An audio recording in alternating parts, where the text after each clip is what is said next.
just read, you sent another text to Ambassadors Sondland and Volker, which should also be on the screen in front of you. And if you could read what you wrote to them.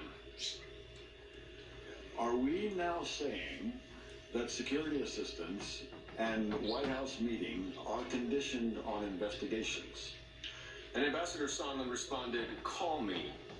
Now, what information had you learned that prompted you to write this text message?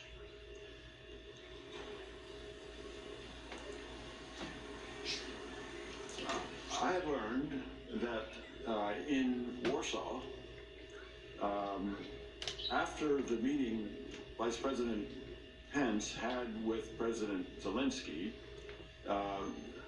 Ambassador Sondland had meetings there and had described to Mr. Yermak, the assistant to President Zelensky, that the security assistance was also held pending announcement by President Zelensky in public of these investigations.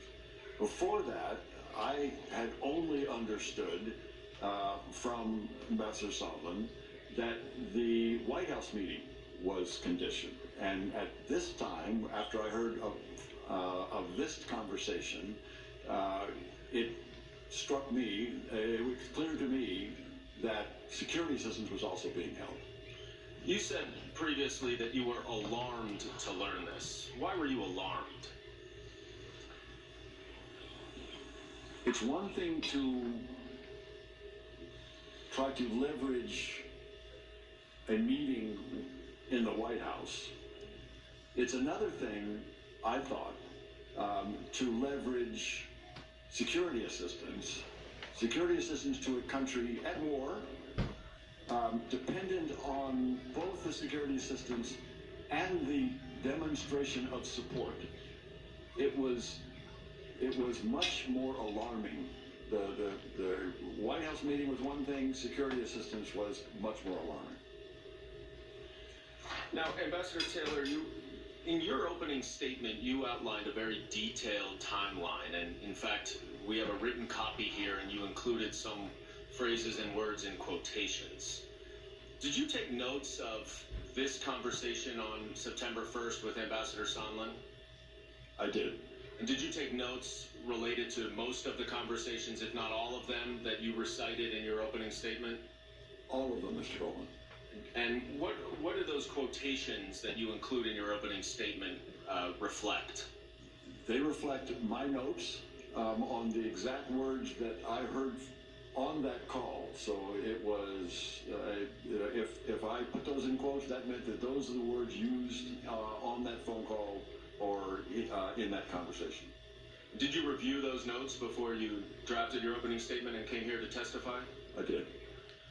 Now, is that how, for example, you remember that Ambassador Sondland was on a train from Paris to London, during a call in July? That's correct. And you are aware, I presume, that the State Department has not provided those notes to the committee, is that right? I am aware. So we don't have the benefit of reviewing them to ask you these questions? Correct. I understand that they may be coming sooner or later. Well, we would welcome that.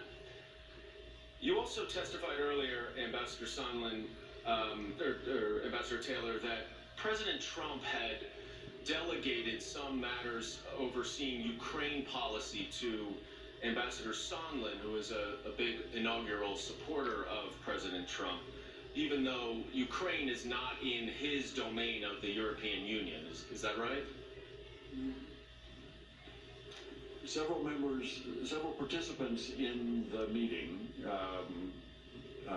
in the Oval Office with President Trump, with the delegation to the inauguration of President Zelensky, told me of that conversation, and it was at that meeting, as I understand it from several participants, that President Trump asked the participants to work with Mr. Giuliani on Ukraine policy. Did you come to understand that Ambassador Sondland had a direct line of communication into President Trump? I did. And you testified or rather in that text message, Ambassador Sondland